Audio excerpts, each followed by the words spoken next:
Hello!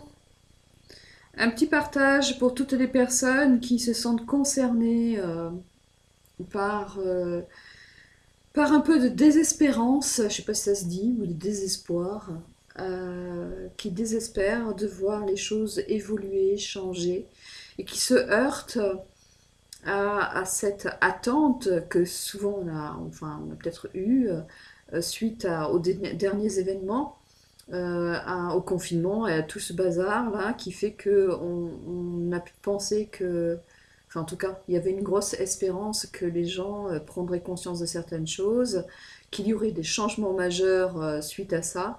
Et puis finalement, on se rend compte que, enfin en tout cas, on a l'impression que la vie poursuit son cours, que les gens reprennent leurs histoires comme elles étaient, et qu'il n'y a pas eu de changement. Voilà. Et donc, du coup, ça amène une espèce de baisse d'énergie, de replongement euh, dans des abandons de soi-même, en fait, dans des abandons de ses idéaux, dans peut-être une lassitude aussi des âmes, des vieilles âmes. Hein, on connaît ça, les vieilles âmes. La lassitude de devoir revenir sans arrêt, de ne jamais vraiment voir l'évolution que nos passages font sur Terre, que l'humanité fait. Voilà, donc c'est vrai que ça peut avoir des aspects un peu désespérants. Et je comprends tout à fait cette lassitude parce que bah, je suis pas comme, enfin je suis comme tout le monde quoi. Donc des fois j'y tombe aussi un peu dedans. Mais voilà, donc je voulais partager avec vous des notions, des conscientisations, des consciences voilà, que l'on m'a partagées euh, de là-haut. Voilà pour venir un petit peu éclairer ces moments de doute, éclairer ces moments de difficulté à garder le cap, ces moments où on aurait bien envie de baisser les bras, alors que c'est justement ces moments-là où il faut être dans la foi totale et accepter certains changements et accepter aussi que il y a des choses qui évoluent, il y a des choses qui changent, mais pas forcément là où on les attendait, pas forcément là où on le voudrait, et pas forcément dans ce que notre ego spirituel aurait aimé. Donc voilà, je vous invite à faire ce petit tour d'horizon avec moi pour voir ce que mes guides m'ont dit à ce sujet et comment peut-être aussi vous aider vous-même à retrouver votre centrage, votre alliance avec vous-même, avec votre moi supérieur, votre alliance avec vos guides et alliance avec la vie, même si vous avez l'impression aujourd'hui que les choses ne bougent pas. Et c'est pas forcément vrai. Voilà.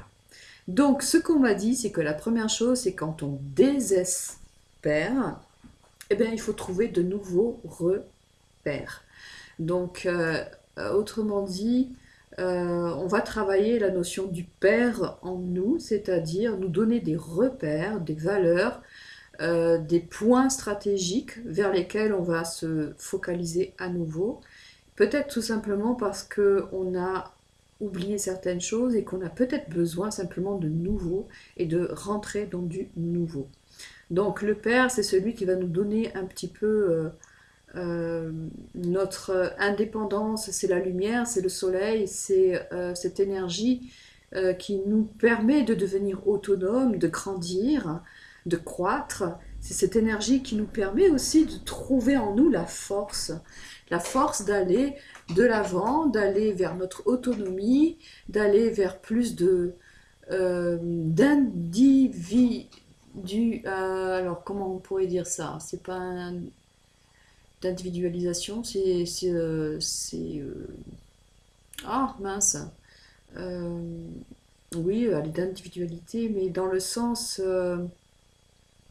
d'unicité, d'aller trouver et d'aller à la rencontre de ce qui nous rend unique, tout en étant bien entendu dans le tout, on fait partie du tout, on est un seul esprit, mais il y a en nous une fréquence spéciale qui fait que on est unique. Et le véhicule qui nous permet d'exprimer cette unicité, d'exprimer qui l'on est unique aussi, il n'y aura jamais une deuxième Evelyne, il n'y en a pas eu avant, il n'y en aura pas après. Donc, c'est faire éclore à travers le véhicule qu'on a choisi, l'avatar qu'on a choisi, cette lumière qui est en nous et cette énergie du Père va nous aider à ça. Donc c'est bien aussi d'aller regarder en nous si on n'a pas des repères à changer, à travailler cette autorité en nous, à qui on donne notre autorité, à qui on donne notre pouvoir, et laisser demander à nos guides, demander à notre moi supérieur de nous éclairer de cette lumière de notre Père bienveillant intérieur euh, pour nous montrer de nouveaux repères, pour nous montrer quelle est la voie à suivre, et puis simplement pour nous aider à manifester cette lumière, nous aider à trouver notre propre chemin au milieu de tout ça. Voilà.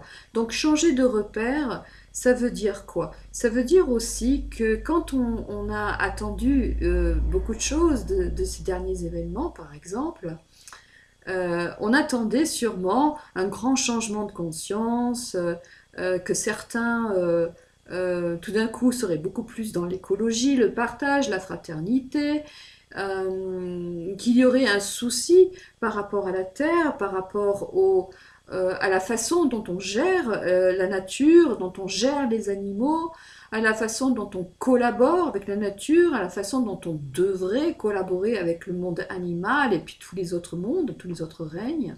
Et puis tout d'un coup, c'est comme si on s'ouvre sur l'extérieur et puis on voit que finalement que bah, les voisins ils continuent à fonctionner de la même façon, que dans les supermarchés ça fonctionne toujours de la même façon, que les gens se soucient très peu finalement de la nature, des animaux, et qu'on va petit à petit re-rentrer dans une espèce d'engrenage, voilà, sans en plus avoir, en plus on a aussi ces questionnements par rapport à l'avenir, par rapport aux décisions qui vont être prises à la rentrée, concernant nos libertés, n'est-ce pas, nos libertés, point.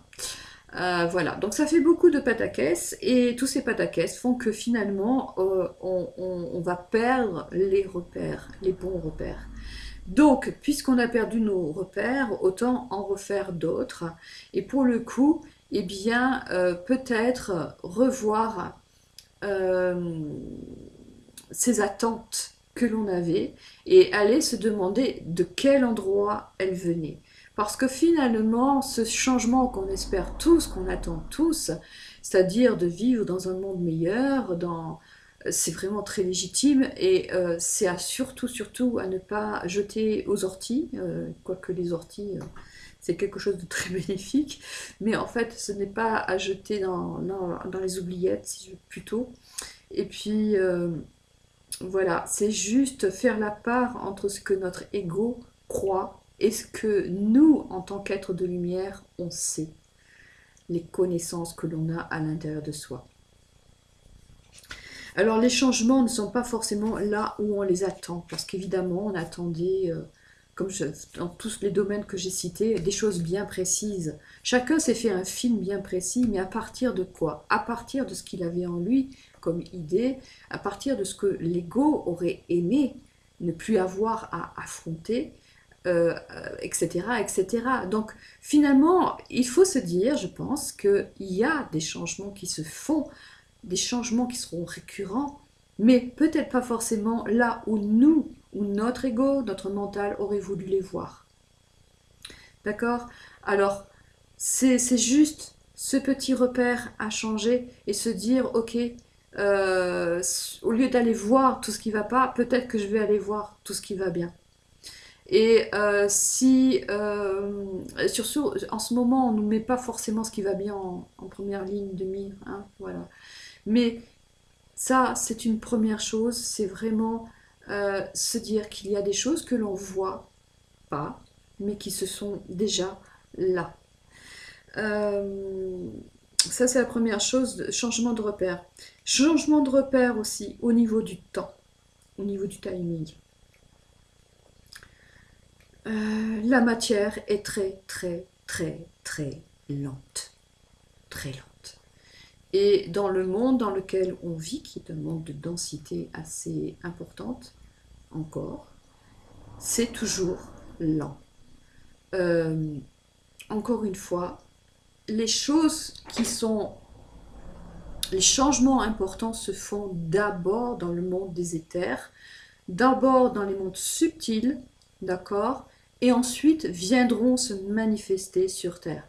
Il y a des idées qui sont en train de germer, il y a des idées qui sont en train d'éclore, mais tout ça, ça demande du temps parce qu'on est dans de la densité.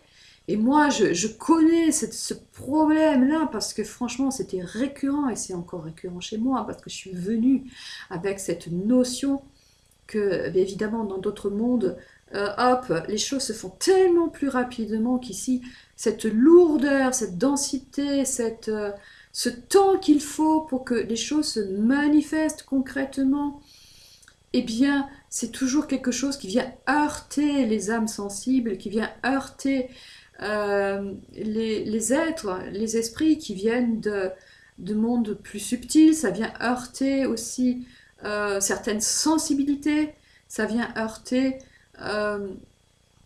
eh bien ça vient nous confronter à ce monde-là et des fois on croit que ce que l'on fait est inutile, que l'on n'est pas apte, qu'on n'est pas capable, qu'on ne peut pas manifester, mais tout simplement parce que on n'a pas accepté, intégré que sur cette planète, dans ce monde, tout est lent, beaucoup plus lent. Et il faut du temps. Donc, voilà. Et le problème, il est là. C'est que si on zappe cet espace-là, on va générer, en fait, de la résistance à ce qui pourrait se manifester. Regardez dans votre vie personnellement. Quand on veut créer quelque chose dans son monde, dans son univers, eh bien, on va émettre une idée, on va y penser, on va l'imaginer. Ça va se former au niveau des éthers, dans les mondes subtils. Et ensuite, à force de nourrir, de nourrir, de nourrir et de renourrir ça, eh bien finalement, ça va se manifester, ça va se précipiter. C'est ce qu'on dit, hein, précipiter, c'est-à-dire simplement que tous les atomes, tout ce qui est en lien avec ça, va se mettre en place pour que ça se manifeste dans la matière. Or, si il y a l'émergence de quelque chose et que parce que on ne voit pas tout de suite le résultat tel que nous on le souhaiterait dans le monde manifesté, on va baisser en fréquence, on va baisser nos gardes, on va laisser tomber, on va se laisser tomber. Et qu'est-ce qui se passe? La précipitation va chuter elle aussi. Et au lieu de s'amplifier, d'être nourrie, il y a quelque chose qui va chuter. Et donc c'est important de reprendre son centrage, de reprendre ces nouveaux repères, de les mettre en place et surtout, allez, d'y croire. Et ça, c'est le troisième point. Après le temps, c'est le concept de la foi. Il faut avoir la foi. La foi, la foi et la foi. Et la foi, ça, ce n'est pas basé sur des faits concrets que l'on peut voir, c'est basé vraiment sur cet espace en nous éternel, cet espace de vie en nous qui sait que de toute façon, le plus grand bien finira toujours par émerger. Pourquoi? Tout simplement parce que tout est que de la lumière et qu'un jour cette lumière, quels que soient les espaces où elle est en ce moment, finira toujours par retourner à ce qu'elle est à l'origine. Et à l'origine, l'univers, ce qu'on appelle Dieu, est pour moi une sorte d'équation qui demande à manifester toujours le meilleur. Donc quoi qu'il se passe, ça va toujours aller dans ce sens-là. Et ça, c'est la formule magique que j'ai toujours, longtemps enseignée quand je faisais les stages en Alsace et ailleurs. C'était tout est parfait au sein du parfait. Alors oui, vous allez me dire, mais rien n'est parfait ici. Mais on n'est pas dans la vision de cette réalité. manifester, on est dans la vision euh, de, que tout ce que l'on vit, expérimente, se fait au sein du divin, au sein de cette nature divine qui cherche toujours, toujours à nous faire évoluer, toujours à récupérer ces bouts d'âme, ces bouts d'esprit que nous sommes et qui font partie d'elle, de nous amener, la vie cherche toujours à nous amener vers la plus belle expression de nous-mêmes, quoi que l'on fasse, quel que soit le chemin que l'on prend. Ça prendra peut-être du temps, mais en tout cas, c'est ce mouvement-là. Et c'est de ça dont on parle quand on dit que tout est parfait au sein du parfait. C'est que quoi qu'il arrive, je garde cette direction, je garde cet objectif, que de toute façon, quel que soit le temps, quelles que soient les expériences, je retourne à ma lumière. Je retourne à ma lumière. Et donc, c'est sur ça que je me focalise. Et pas sur les peurs qui sont naturelles et qui viennent heurter, qui viennent en résonance avec ma personnalité, avec l'inconscient collectif et tout ça. Euh, J'en reviens toujours à un exemple qui avait été donné, je ne sais plus par qui, ni par quelle personne, hein. Sûrement quelqu'un qui avait écrit un bouquin, alors je ne sais plus qui. Peut-être Lise Bourbeau, mais j'en sais rien en fait, je ne sais plus. Et l'idée, c'était qu'il y avait une personne, par exemple, un monsieur qui avait sa maison, la maison avait brûlé entièrement, et tout le monde le prenait pour un fou parce que il marchait au milieu des décombres en disant tout est parfait au sein du parfait, tout est parfait au sein du parfait, tout est parfait au sein du parfait. Autrement dit, cette expression l'a aidé à ne pas tomber plus bas, à ne pas tomber dans la désespérance, ne pas tomber dans l'inconscient collectif, parce que tout le monde, dans cette expérience-là, aurait eu envie de dire, et s'attend à ce que la personne perde la boule, soit en colère, soit désespérée, et lui pas du tout. Donc il était à contre-courant, donc on le prenait pour un fou. Ceci étant dit, lui, il est resté dans son énergie divine, dans son espace le plus élevé. Ça ne, sûrement qu'il a vécu des moments aussi de désespoir, de tristesse, mais hop, à chaque fois, c'était je me remets dans cet espace le plus élevé chez moi. C'est-à-dire que c'est comme si on avait un curseur à l'intérieur de nous et on choisit la position sur laquelle on veut le mettre. On peut le mettre, ce curseur, sur la position la plus basse, et donc rentrer dans l'inconscient collectif, commencer à en vouloir au monde entier, gueuler sur les voisins, critiquer ceci, baisser nos énergies, on a le droit. On a le droit de faire la victime, on a le droit de se prendre pour alors jouer au contraire la carte de l'ego spirituel et puis cuicui les petits oiseaux, moi je plane au-dessus de tout le monde et tout va bien, et en réalité je suis pas du tout dans mon corps, je suis pas du tout dans mon ressenti, ou on met le curseur encore plus haut et on est dans l'espace où effectivement on voit tout et on autorise tous ces espaces en nous à vivre, mais on choisit de rester dans l'alignement et dans la confiance et la foi. Et pour finir la petite histoire, ce monsieur, finalement, sa maison a été reconstruite, mais telle que lui l'aurait souhaité au départ. Et entre-temps, on lui a proposé une maison avec, je sais plus, je crois qu'il y avait un jacuzzi et je sais plus quoi. Enfin bref, la maison de rêve pour se retaper, pour etc. Donc en fait, ce qu'il a fait, c'est qu'il n'a pas fermé. Il n'a pas fermé le champ des possibles. Au contraire, il a ouvert sur le merveilleux, et du coup, c'est le merveilleux qui est venu à lui parce qu'il n'a pas fermé. Ok? Donc j'espère qu'avec ce petit exemple, ce que j'essaye de vous partager devient de plus en plus concret. Euh, Jésus, le Christ est venu, enfin Jésus est venu il y a un peu plus de 2000 ans, et il a semé quelque chose qui éclot seulement maintenant.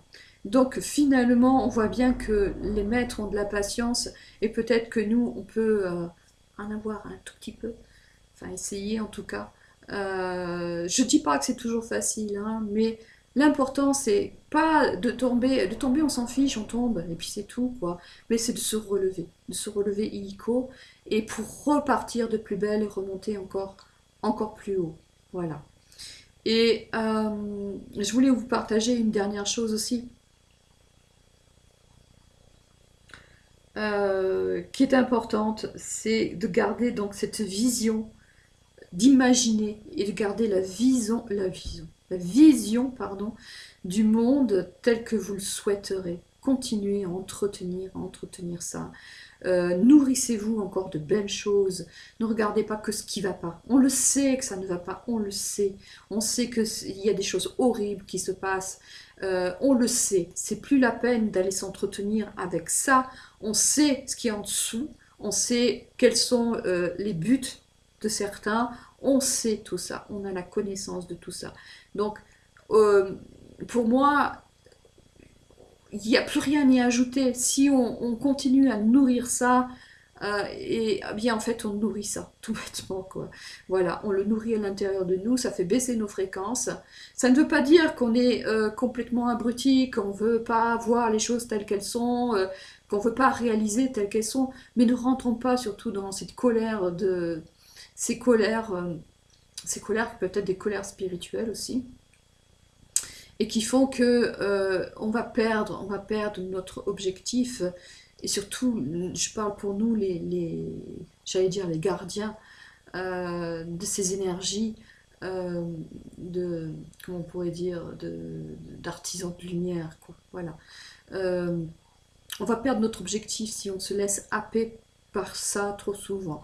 Donc le but, c'est pas de rentrer dans la colère ou d'aller se nourrir de choses qu'on sait et qu'on ne peut pas changer puisqu'elles sont déjà manifestées. D'accord? Par contre, là où on est utile, là où on peut travailler, c'est en amont, dans justement ce qui n'est pas encore manifesté. Ce que l'on voit aujourd'hui, c'est ce que nous avons créé dans le passé et qui se manifeste maintenant. À force de demander d'être pris en charge, de ne plus de jouer les victimes, de ne pas se prendre en charge, on a d'autres personnes qui le font pour nous. Et donc ils vont prendre petit à petit, rogner sur nos libertés, parce que quelque part c'est quelque chose qu'on a créé en amont. Mais ça se manifeste. Okay, donc maintenant, là où on peut travailler et changer, c'est à l'intérieur de nous, de vibrer vraiment autre chose, une autre fréquence, changer ses repères, pour de nouveaux repères, imaginer et nourrir avec notre imagination et nos désirs et nos desseins les plus élevés, ce que le monde pourrait être demain. Voilà, et ce n'est pas de l'utopie parce que tout fonctionne comme ça, sur cette base-là. Ce n'est pas non plus faire l'autruche, on sait, on a compris, on sait. Maintenant, on agit, mais on agit euh, en se reliant à ce qu'il y a de plus élevé en nous. Et en étant dans ces espaces-là, on aura des idées, on aura des informations, on aura des intuitions pour poser des actions qui seront non pas basées sur la colère, l'injustice, ou le sentiment d'injustice, ou je ne sais trop quoi, en tout cas sur des fréquences qui nourrissent encore les deux balances du monde de l'ego, du monde séparé, du monde divisé. Donc la victime et puis le bourreau, là, ces trucs-là dont on ne sort pas, c'est vraiment rester pile poil dans notre axe central en disant ok, tout ça c'est ok, mais moi je fais le choix de vivre autrement, autre chose et de changer de repère. Voilà. Enfin, j'espère que c'est compréhensible ce que je raconte. Enfin, je pense que c'est compréhensible parce que je pense que ça parle à beaucoup de personnes. C'est juste un recadrage. Et pour ceux qui désespèrent aussi en se disant mais on est tellement seul, on est tellement peu, etc., etc. Alors là, encore une fois, il y a juste un petit remake à faire. Euh, en réalité, nous sommes seuls quand on pense qu'on est seul. Mais nous, plus que n'importe qui, enfin nous les artisans de lumière, les empathes, les clairsensibles, les hypersensibles, pardon, enfin etc. etc.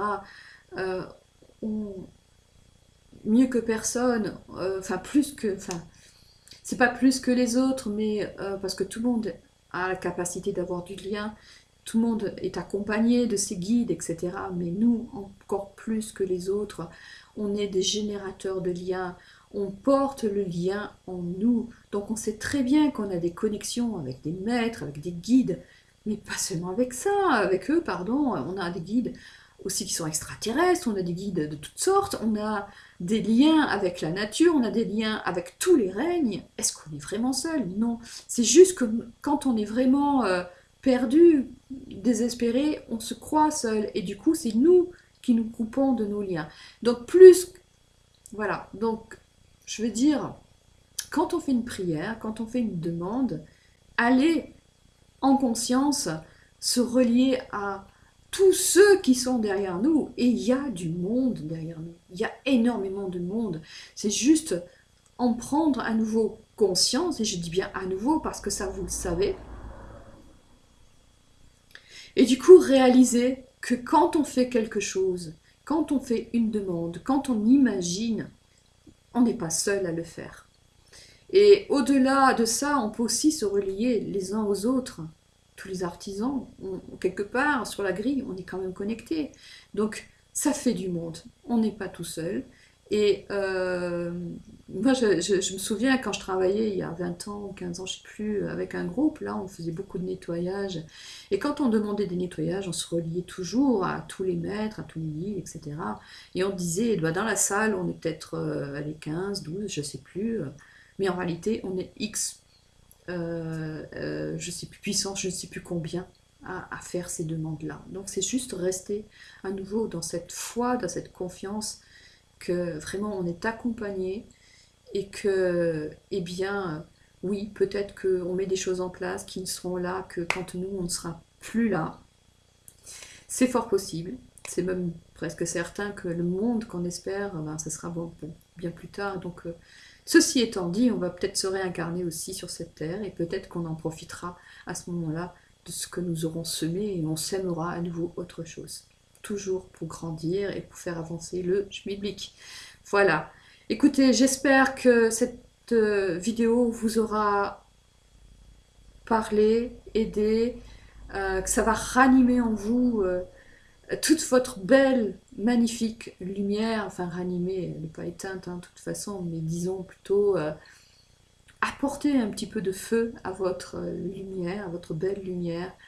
Et merci, merci à tous pour ce que chacun fait de son côté. Je sais que, bon, on fait tous, y compris moi, je fais ce que je peux avec mes petites vidéos, avec mes petits ateliers, etc. Bon, peu importe. Mais voilà, et bien on se remercie pas assez pour ça parce que on a la constance de le faire. Donc merci pour toutes les minuscules. Alors là, entre parenthèses, c'est pas moi qui parle, hein, c'est juste un message de mes guides là-haut qui, excusez-moi, ça descend un peu, voilà, qui vous remercie vraiment pour toute parole de bienveillance, pour toute bienveillance envers soi-même, pour toute bienveillance envers un animal, toute bienveillance envers la nature. Vraiment, vraiment, voilà, on nous envoie des tas et des tas et des tas de fréquences d'amour, et si ça peut partager à travers moi et que ça va vers vous, c'est magnifique. Donc voilà, c'est beaucoup, beaucoup de soutien. Voilà, et c'est vraiment beaucoup de merci, merci pour la constance, parce qu'on tombe, on se relève et on recommence. On tombe, on se relève et on recommence. Et, euh, et c'est que du merveilleux. Voilà, en tout cas, je vous embrasse très fort et puis je vous souhaite plein, plein, plein de belles choses. Et merci encore. Merci de votre écoute. Merci de vos partages aussi pour les vidéos. Et, et bien à bientôt.